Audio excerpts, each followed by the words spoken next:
I am the Tofu Golem. Please enjoy the video. You're starting with safety and facts. Unplug the Nugget Ice Maker and shut off the water supply now.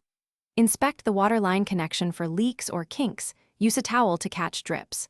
Remove the ice bin and clear loose ice. Taste or smell issues indicate water quality problems.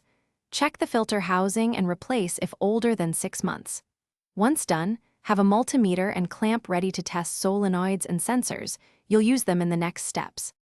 Now diagnose electrical and mechanical parts in sequence. Test the inlet valve coil and solenoid with your multimeter. A bad ohm value or no continuity means replacement.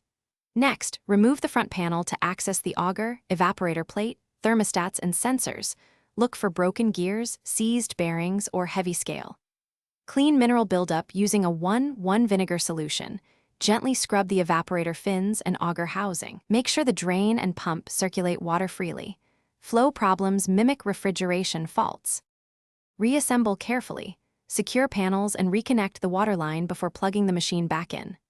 Run a test cycle and watch for proper valve actuation, normal motor sound, and consistent auger motion. These confirm mechanical fixes. Inspect ice nuggets for correct size and density. Thin, slushy, or hollow nuggets indicate refrigeration or thermostat issues.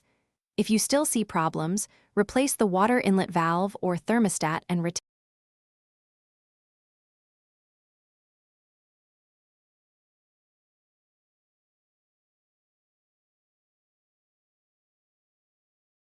Thanks for watching. Consider subscribing if we helped you today.